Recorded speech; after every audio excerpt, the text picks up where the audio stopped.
Seja bem-vindo ao Fórum Regiões, o programa do final do dia, aqui na Regiões TV, um programa em direto, onde pode entrar em contacto connosco através do número 220-114-580 e colocar as questões, enfim, que desejar. O meu convidado hoje é o Jorge Freitas. Jorge, muito obrigada, somos velhos amigos, por isso vamos tratar por tu, estávamos a falar nisto exatamente antes de começarmos o programa, Jorge. O Jorge Freitas é um homem que é professor da comunicação, está ligado a estes aspectos da comunicação e principalmente uma área muito curiosa, que é uma coisa que você em casa, se calhar, tem algum receio de falar em público. Já experimentou estar assim em frente a 1000 pessoas, 500 pessoas e ter de falar? Isto inibe um bocadinho as pessoas, não é, Jorge? E esta é também uma arte e uma ciência, o ensinar a falar em público. É verdade, Fátima. Antes de mais, obrigado pelo convite. É muito difícil, realmente ninguém pode dizer que é fácil falar em público. É claro que nós sabemos que há pessoas que têm alguma habilidade imediata e alguma vontade quando vão ter que falar em público, mas lá no fundo, no seu mais íntimo, as pessoas sabem que é um desafio, é sempre um desafio. Porque quando se tem uma plateia em frente e vamos expor um tema, nós não conhecemos as pessoas que estão à nossa frente. E se forem 100, 200, 300 pessoas, pode ser altamente inibidor para quem vai fazer a apresentação, a preleção. Falar para um grupo de amigos é uma situação, mas falar para 100 desconhecidos é complicado. Depois há vários perfis, como tu sabes, e bem também, há vários perfis de comunicadores. Há pessoas que preferem falar em frente a 20 pessoas, ou há pessoas que preferem falar em frente a 1000 pessoas, porque as 20 inibe mais que 1000. Portanto, depois... os rostos estão mais próximos. Quando são 20 pessoas, se estiver num grupo de amigos, percebe logo. Exatamente. 20 pessoas, nós temos um círculo, pode não ser de amigos, mas minimamente diferenciáveis. E percebemos. E vamos percebendo o olhar. Quando é uma massa humana, é mais complicado, não é? Não se vê nada. Se estiveres em frente a 1000 pessoas, tu não consegues perceber o rosto, o que é que o rosto está a dizer da tua mensagem. Portanto, há um conjunto de pessoas, mas não há informação dessas pessoas para o emissor. Enquanto que 20 pessoas, tu percebes o respirar de cada um e vais percebendo exatamente se percebeu, se não entendeu, se desconfiou daquilo que tu disseste ou se acreditou e se quer mais. E então 20 pessoas é muito mais informativo do que 100 ou 1000 pessoas. Mas isso também varia de pessoa para pessoa e a experiência que eu tenho tido é que não podemos traçar um modelo estanque, definido, rígido. Cada pessoa é uma pessoa, naturalmente, tem as suas características. Não há propriamente, não sei se há pessoas que têm fobia mesmo de falar em público, aquelas pessoas que estão completamente incapazes. Aliás, é muito curioso que nós, por exemplo, na área do jornalismo televisivo, há várias disciplinas e há algumas pessoas que nos dizem, eu tenho muito gosto em aparecer na televisão, e há outras pessoas que definitivamente, de todo, não querem aparecer na televisão. Fátima, fobia existe, a fobia de falar em público existe. É uma aflição que cria ataques de pânico. Sim. Às vezes até aos profissionais de televisão e dos jornais. E até alguns políticos também, como tu sabes, alguns políticos também. A fobia existe. Quando a fobia é demasiadamente aniquiladora e de bloqueio, há formas de se conseguir ultrapassar isto. Há de ser necessária, provavelmente, uma intervenção terapêutica. Intervenção terapêutica, pode passar por hipnose, por aí fora. Portanto, há algumas terapias que vão ao encontro dessa característica que é tratar uma fobia. Há várias fobias, mas falar em público é uma delas. Aí são casos mais extremos. Eu já tive variedíssimos alunos que têm um grande à vontade quando estão a falar com as pessoas, até conseguem ter alguma capacidade de liderança entre grupos de pessoas, mas depois, numa apresentação em público, bloqueiam e não dizem nada. Pessoas, às vezes, senhores telespectadores, é preciso termos a noção disso, pessoas que às vezes são extremamente inteligentes. Esta questão do falar em público não tem rigorosamente nada, aliás, basta pensarmos em alguns políticos portugueses, não é? Não tem nada a ver com o aspecto de inteligência da pessoa ser muito dotada em termos de massa cinzenta, tem a ver com uma forma de estar na vida, não é? Tem a ver com... O bloqueio pode ser visto de várias formas. Muitas pessoas podem estar bloqueadas, por exemplo, desde os bancos de escola da 4ª classe, ou enfim, na primária, com a figura do professor que tiveram, que não deixavam o aluno falar e só podia falar naquele compasso de espera, ou só podiam falar sobre determinado cenário e a não liberdade de se expor, como hoje existe, os miúdos que se falam com muito mais espontaneidade, muito mais liberdade. Há 40 anos havia um outro tipo de formato, uma forma de estar. E eu tenho também alguns exemplos de pessoas que desde a primária que sofreram bloqueios. E depois as tais inibições de se falar. É preciso perceber de onde é que essas perceber coisas... a origem. Porque é que isso acontece, não é? E a hipnose pode ajudar por aí. Mas Ó depois há Jorge, outros quem tipos são de as pessoas? situações. Mas é assim, é muito curioso, porque o Jorge foi responsável por uma organização, por uma escola ligada a esta área, mas hoje trabalha até mais individualmente. Quem é que te procura, Jorge? Quem é que procura este tipo de apoio? Nós muitas vezes pensamos que se calhar só são as pessoas, enfim, mas há pessoas de variedíssimos estratos Sim. sociais e de variedíssimas Sim. áreas que pedem o vosso apoio, não é? Sim. Desde a simples mãe de mãe, portanto, uma filha que tem uma filha que quando vai à escola não consegue levantar o braço para dizer, olha, desculpe, mas a minha filha não participou nisto, a minha filha não esteve envolvida neste caso, portanto, uma simples doméstica, pessoa que não tem uma profissão assumida, formal, ao médico, ao político, à enfermeira, ao psicólogo que precisa de fazer palestras em público, ao comercial que precisa de entrar numa reunião e de se afirmar imediatamente e de se mostrar capaz e seguro, porque a área de falar em público, Fátima, mexe com muitas nuances. Não é só dominar o texto e dizer muito boa tarde, estou aqui para falar-vos sobre acupuntura. Não é? Eu domino a literatura, tenho um público, agora vou dizer o meu texto. Não se reporta apenas a isto. As pessoas têm que se tornar também apelativas e comunicativas, não é? Com entusiasmo, com segurança, com à vontade e principalmente sentirem-se autênticas naquilo que estão a fazer. Por exemplo, na parte comercial, que é uma área muito, muito trabalhada, imagina que hoje vais receber um comercial em tua casa que vai tentar vender um produto ou um serviço. Não é? Nos primeiros segundos, quando tu recebes essa pessoa, nós avaliamos imediatamente essa pessoa. Nós fazemos a radiografia, um scanner imediato. E não é por acaso que, e seguramente vais falar no livro dos 7 segundos, normalmente em 7 segundos nós conseguimos tomar 11 decisões. Ou seja... Tantas? Tantas, é verdade. Um cidadão comum, normal, vulgaríssimo. O nosso cérebro tem essa capacidade. Agora, se me perguntas se uma pessoa comum consegue transcrever naturalmente, e graficamente... não racionaliza isso, não é? Mas tem essa apreensão das coisas, não é? Está lá. Essa informação está lá. Por exemplo, questão do estado social, sociabilidade da pessoa, orientação sexual da pessoa, origem, étnica, religião, por aí fora. Curioso. Em 7 segundos... 7 segundos. Deixe-me recordar, Sr. Telespectador, e digo mais uma vez, o número daqui do Fórum Regiões na Regiões TV é o 220-114-580. Se quiser colocar perguntas aqui ao professor Jorge Freitas, teremos com toda a certeza muito gosto em que ele responda.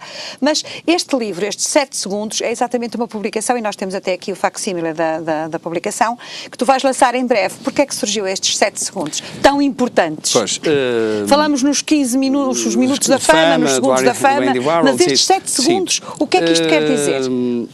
Eu, ao longo de 11 anos seguidos a ensinar as pessoas a falar em público, apercebi-me com muita força do seguinte, que é o mais difícil, o momento mais cortante para qualquer orador é o início, é o arranque.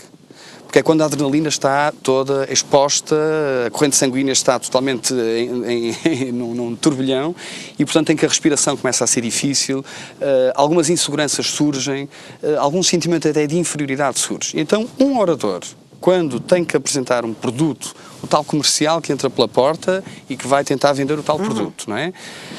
Os momentos iniciais, os segundos iniciais são cruciais para o sucesso ou o insucesso daquela pessoa.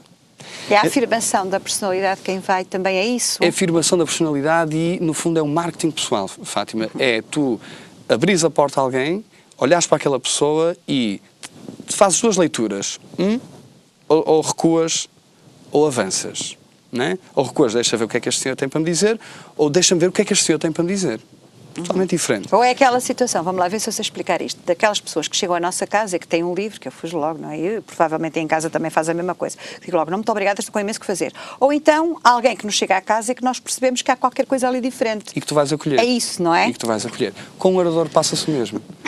Imagina numa palestra, numa reunião, alguém que chega e os primeiros segundos são determinantes, a plateia faz isto, que é, exatamente, vou ouvir-te com atenção ou deixa é mais um que vai falar. Portanto, ou avanças ou recuas. Então os 7 segundos é extremamente importante, porque se tu entrares bem nesses 7 segundos, o teu percurso como oradora, comunicadora, apresentadora, vendedor, comercial, esses 7 segundos, se forem bem trabalhados, tudo o que vem a seguir vai ser muito mais facilitado. Então, ao longo destes 11 anos de trabalho, apercebi-me disso, que é, tem que haver aqui uma técnica qualquer que temos que descobrir para que um truque, uma técnica, para que nós possamos adquiri-la, conhecê-la em primeiro lugar, adquiri-la testando-a e depois aplicando-a. É claro que eu não te vou perguntar que me desvendes qual é o segredo dos 7 segundos, porque esse também é um pouco o segredo do teu livro, com toda a certeza gostará provavelmente de consultar, mas quais são os aspectos fundamentais, assim, em termos muito simples, porque estas coisas exigem treino, exigem preparação, exigem formação académica e científica, que é uma coisa muito importante. As pessoas antigamente olhavam para isto assim, pronto, aqui são os apresentadores de televisão, do teatro, tem jeito ou não tem. Hoje, estas coisas já exigem formação profissional e técnicas muito apuradas, não é? Fátima, a primeira coisa, o tratamento de beleza mais barato do mundo é o sorriso. Um sorriso vende, um sorriso abre e não fecha. E se um sorriso for genuíno, autêntico, seguro, mas acima de tudo honesto, tu tens um caminho enorme pela frente para fazeres. Agora imagina que eu tenho que te vender este copo e vou-te cumprimentar pela primeira vez e eu estou de semblante fechado, não te sorrio, conheço a literatura toda do copo, sou provavelmente a pessoa mais indicada no mundo para falar deste copo, mas se o impacto inicial não for agradável, honesto e psicoafetivo, se tu não percebes nisso em mim, parte da comunicação já falhou. Então os tais 7 segundos, a primeira coisa As primeiras impressões. Jorge, eu peço desculpa de interromper, temos ao telefone Nadir Camargo, de Massarelos. Muito obrigada por estar a acompanhar o fórum. Quer então colocar-nos a sua questão? Muito boa tarde. Eu queria perguntar ao professor Jorge Freitas como eu poderia ajudar a minha equipe de trabalho. Eu tenho uma empresa na área de medicina do trabalho e como que eu poderia ajudar a minha equipe com o livro. Muito obrigada, Nadir. Esta é uma questão fundamental. Hoje em dia, muito no trabalho, nas organizações empresariais, se percebe que este fator da comunicação é importantíssimo. Não é por acaso que todos os políticos hoje até se discutem os assessores da comunicação, enquanto é que eles ganham, enfim. Mas se reconhece que esta é uma área muito importante, esta área da comunicação, não é? Na parte comercial, é fundamental um comercial dominar as técnicas de comunicação. Técnicas de comunicação, técnicas de negociação e por aí fora. Mas de comunicação, que é aquilo que eu entendo, qualquer empresa, seja uma empresa de medicina no trabalho, seja uma empresa de recursos humanos, o que for, um comercial tem que realmente perceber as técnicas e, como eu te disse há pouco, ele tem que primeiro ir beber, depois ir entender as técnicas, depois testando-as e depois assume como sendo naturais, não é? E, portanto, respondendo à Nadir, esta telespectadora que nos ligou agora, é muito simples. O livro vai ajudar porque estão lá técnicas muito objetivas, não abstratas. Muito objetivas. Exemplos simples de como as pessoas devem agir. Muito simples, logo não é abstrato. a partir desses 7 segundos. Sim. E o livro tem primeiro uma linguagem muito acessível, depois com muitos exemplos. É? O exemplo ensina, como tu sabes. E é um aspecto fundamental da comunicação. É? O exemplo, ensina, todos nós temos um pouco essa noção, não é? E, portanto, com exemplos, o livro vai dizer, nesta situação aconteceu este senhor, tal, aconteceu isto, havia este, tal, e, portanto, há uma descrição que acaba por nos ensinar.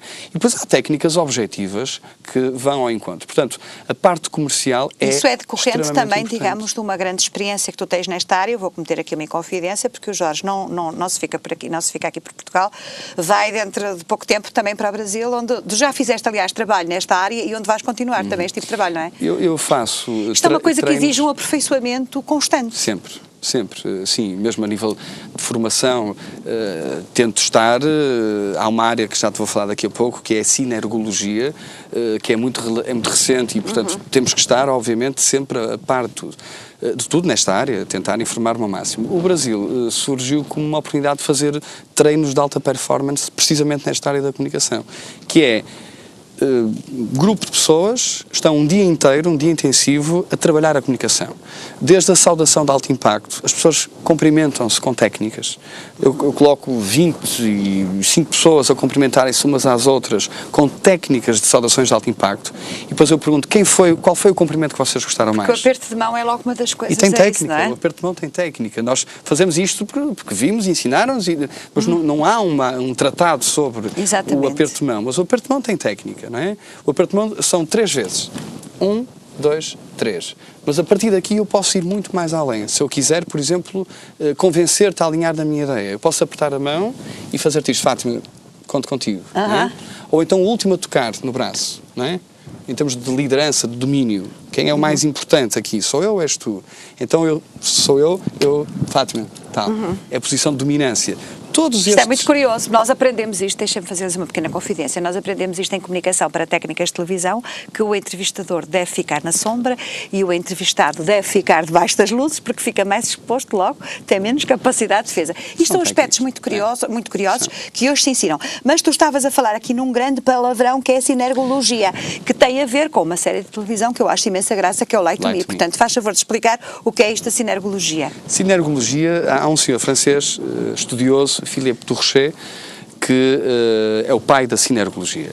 O que é que ele diz muito simplesmente? Que é, nós quando estamos a conversar com as pessoas, nós fazemos inconscientemente, ou seja, não sabemos, fazemos micromovimentos. Por exemplo, se eu tocar no nariz agora, normalmente duram até 5 segundos. Se estiver a falar contigo, então Fátima, as tuas férias correram bem, e tu começas a falar e imagina que tu agora vais mentir. Um dos sintomas de linguagem corporal, por exemplo, é tocar no nariz. Não quero eu com isto dizer que sempre que toques no nariz estás a mentir. Eu fui para a França este ano. Estou a gravar, claro. É óbvio que não podemos fazer essa leitura taxativa, eu percebo. Esta série que eu referi há pouquinho, o Lie to Me, é muitíssimo curiosa. Eu acho imensa piada, porque tem termos de comunicação. Para um comunicador é interessante, para qualquer espectador em casa penso que também será, porque é um estudo científico das várias expressões do rosto em que levam a que as pessoas estão, de facto, nós, enfim, os especialistas percebem se a pessoa está ou não a mentir. Exatamente. Jorge, eu não resisto, até porque o tempo está a voar e estas coisas são interessantíssimas. Vamos passar um bocadinho para questões práticas. Tu falas sempre muito em questões práticas. Isto tem muito a ver também, por exemplo, com os nossos políticos, com a forma de comunicação. E primeiríssima pergunta, em que é que diferem fundamentalmente José Sócrates e Passos Coelho, em termos desta questão da comunicação? Juro que não estava preparado, mas ele sabe muito bem o que é que há a dizer nestas coisas. Vou-me embora. Vou para casa agora. Não vale a pena. Fátima, no livro também refiro casos e faço referência a José Sócrates, faço referência a Pedro Passos Coelho, se bem que quando eu quando concluí a escrita do livro, ainda era o José Sócrates o governante. Portanto, mas eles são assim muito diferentes em termos desta questão de comunicação. São. O que é que os diferencia mais? Não estamos aqui a falar de política, não te estou a fazer uma entrevista política. Tinha aqui uma peça daqui a bocadinho, mas acho que não vamos ter tempo para isso. Mas, de qualquer forma, em termos de comunicação, quais são as grandes diferenças? Eu não vou perguntar qual é que mente ou que deixa de mentir, porque só depois é que vamos descobrir essas coisas todas. José Sócrates tem tinha uma máquina montada ao milímetro. Mas a comunicação nunca foi psicoafetiva. Isto é a minha leitura, Fátima. É a minha opinião. Nunca foi psicoafetiva. Pedro Passos Coelho tem uma atitude e uma alma, entre aspas, comunicacional, mais afetiva. Ele está a resguardar-se neste momento e tu vês que o Pedro Passos Coelho está a resguardar-se em termos de mass media, não surge todos os dias, porque está ainda, enfim, está a arrumar a casa e, portanto... mas é uma estratégia, está a resguardar-se, mas quando comunica com muita determinação também. Principal diferença, José Sócrates tem uma máquina muito montada ao milímetro, tudo estudado. Muito científico, tudo muito preparado. Tudo muito sistematizado. E o Pedro Passos Coelho é mais afetivo. Menos organizado, mais afetivo. Olha, já agora deixa-me ouvir a pergunta do nosso espectador, César Collier, penso que é assim que se chama, que vai colocar também mais uma questão aqui ao nosso Jorge Freitas, ao nosso professor Jorge Freitas, faz favor. Olá, Fátima. Me chamo César Calian, eu também sou jornalista e, em primeiro lugar, eu gostaria de parabenizar o professor Jorge Freitas pelo excelente trabalho, pela iniciativa, e gostaria de fazer uma pergunta a respeito do público-alvo, que eu acho que já ficou bem entendido, mas ele se destina, tem testes nesse livro, tem uma leitura fácil, no caso, a nível acadêmico mesmo, o estudante de comunicação. Eu gostaria de saber a respeito disso. É fácil a leitura? É fácil o entendimento para um estudante de comunicação? Muito obrigada pela sua questão, César. Vamos então à resposta. Obrigado, César. O livro, como te disse, tem uma leitura acessível. O que é que o livro traz de novo?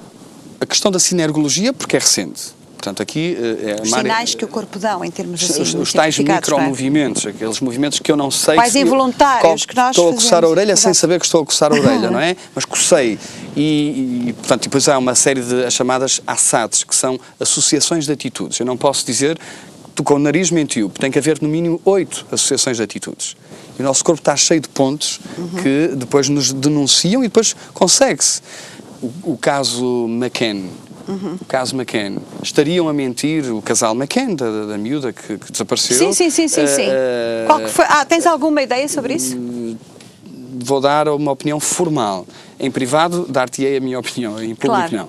Mas respondendo ao telespectador, ao César, portanto, do ponto de vista académico, há informação atual, útil e, portanto, que vai ao encontro de qualquer necessidade natural de um aluno de comunicação que precise de aprofundar estas áreas, sem grandes pretenciosismos da minha parte. Agora, o livro não tem como um público-alvo definido académico. Qualquer pessoa, público universitário, qualquer pessoa que esteja interessada neste tipo de coisas. Qualquer pessoa que queira melhorar a comunicação, lê o livro, entende dos 7 segundos. E, portanto, por aí.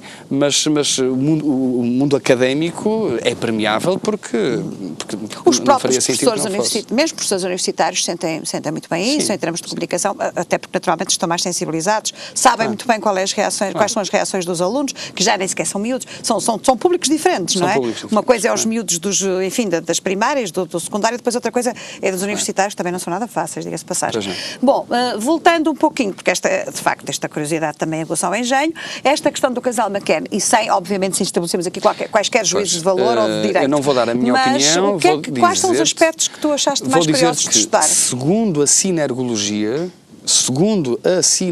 ou seja, o estudo dos movimentos corporais e manifestações. Os micromovimentos, ou os micropicores, também se pode dizer, portanto, os tais micromovimentos quando o casal está a dar uma entrevista à televisão, ou quando está a sair da igreja, ou quando está na rua e os jornalistas a abordá-los, segundo a sinergologia, o casal está a mentir. Portanto, esse é um estudo que é feito baseado em muitas coisas, em pequenos movimentos inadvertidos.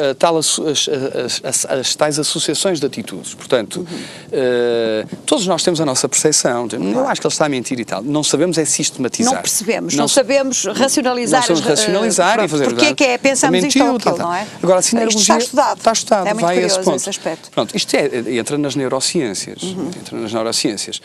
Depois, uma das novidades também nesta área das neurociências, que é nós comunicamos de formas diferentes do lado esquerdo e do lado direito. Isso provavelmente conforme formos destros ou canhotos, não? Também tem influência. Porque é oposto, não é? A inversão dos hemisférios, portanto, o meu hemisfério direito comanda a lateralidade esquerda, o meu hemisfério esquerdo comanda a lateralidade direita. E depois mais uma curiosidade, Fátima, que é onde é que estão as emoções, qual é o hemisfério direito ou esquerdo a parte das emoções? Está do lado direito. Então, qual será, por exemplo, o rosto de um apresentador de televisão? Qual é o rosto que tu deves dar mais, o direito ou o esquerdo? Se quiseres uma comunicação mais afetiva. Mais afetiva? Agora fui apanhada em exame. Eu acho que se calhar talvez mais ao lado direito, não? Mais ao lado esquerdo? Lado esquerdo. Ao lado esquerdo. Porque vai beber ao lado direito. Não é? Portanto, as nossas emoções estão no hemisfério direito, e então Eu acho que quando esta entrevista acabar vou levar aqui o professor Jorge Freitas para os nossos colegas estagiários aqui da Regiões TV e provavelmente muitas áreas de jornalismo, porque é uma questão absolutamente fundamental. Absolutamente fundamental. Eu tenho uma câmara à frente e eu, se estiver a ler as notícias, é diferente eu dar mais o meu lado esquerdo do que o lado do meu lado direito. Aqui eu estou mais crítico, aqui eu estou mais emocional. Se queres passar mais emoção, então deves dar mais o teu lado esquerdo. É muito curioso, e falávamos há pouquinho na questão dos políticos, porque estas coisas hoje, mas não falando apenas nos políticos, nos homens de negócios, das grandes empresas, tudo isto é absolutamente necessário, porque hoje já ninguém se compadece com o amadorismo, por isso também este interesse nesta área do falar em público já, enfim, em termos perfeitamente racionalizados e estudo mesmo do fenómeno, não é? Sim. Quanto mais armas tivermos, e eu comparo sempre isto quando estou nas minhas aulas, eu digo sempre, isto é uma guerra, nós estamos perfeitamente numa guerra. Eu sei que vou ser atacado. Então eu tenho que levar e tenho que me munir, eu tenho que estar artilhado, altamente artilhado. E tenho que estar artilhado com armas que eu provavelmente não as vou usar, mas sei que as tenho. Não é? Então, no momento certo, ao ser atacado, eu vou reagir com as minhas armas. Agora, as minhas armas não podem ser defeituosas. E elas não sendo defeituosas implica o quê? Conhecimento, domínio, teste e prática.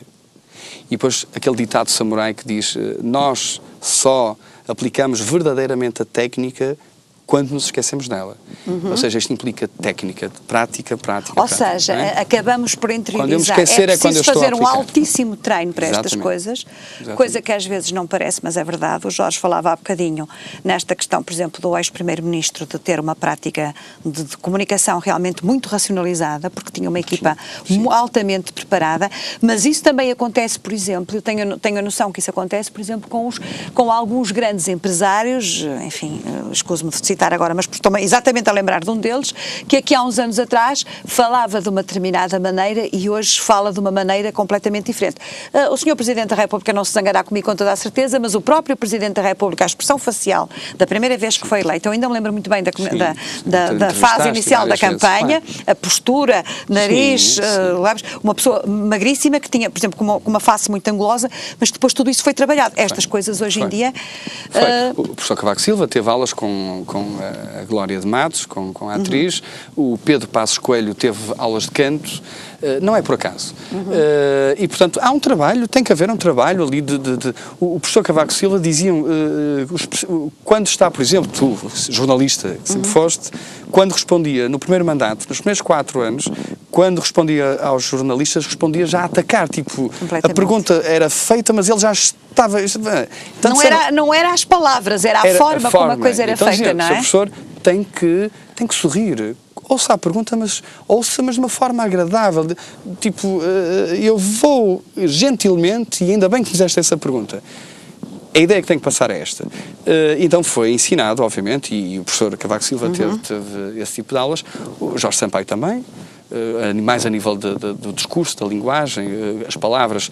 Quando o Jorge Sampaio era Presidente da Câmara de Lisboa, qualquer comunicação que fazia era extremamente hermética, ninguém percebia nada, um discurso muito erudito, muito fechado, muito bem estruturado, ninguém punha-se em causa, mas uma grande dificuldade de comunicação. Uma coisa curiosíssima, porque o Jorge Sampaio, eu acompanhei a primeira campanha dele, por exemplo, às presidenciais, era uma pessoa extremamente afável, muito mais que Cavaco Silva, porque é uma questão de postura natural das pessoas, mas depois quando chegava ao púlpito aquilo era uma diferença enorme, e essas coisas trabalham-se naturalmente, não é? Hoje percebemos melhor disto na questão dos políticos, mas isso acontece um pouco em toda a nossa vida. Isso também é útil mesmo para as pessoas mais correntes, não é? Mais qualquer normais. Pessoa que precise de reunir, falar, convencer, persuadir, precisa de técnicas de comunicação. A não ser... Perguntas-me assim, uma vendedora de flores pode não ser persuasiva? Claro que pode. Pode ser uma excelente comunicadora? Claro que pode. Mas num outro registro, é óbvio. Agora, uma pessoa que tenha, enfim, um discurso mais elaborado... comunicar com muitas pessoas, não é? Exatamente, que implica um discurso mais elaborado, mais trabalhado, mais consciencioso ou mais até académico, é óbvio que o domínio da comunicação tem que existir. Jorge Freitas, nós íamos continuar. Eu estava quase a distrair-me com os gestos, porque já estávamos a chegar, o meu realizador está-me a dizer que estamos a chegar ao término desta nossa conversa. Muito obrigada, e um grande sucesso para os 7 segundos, porque de facto é bom perceber como é que são estas coisas de comunicar em público, como é bom também saber como é que nos devemos defender em certas circunstâncias. É o nosso momento de eco.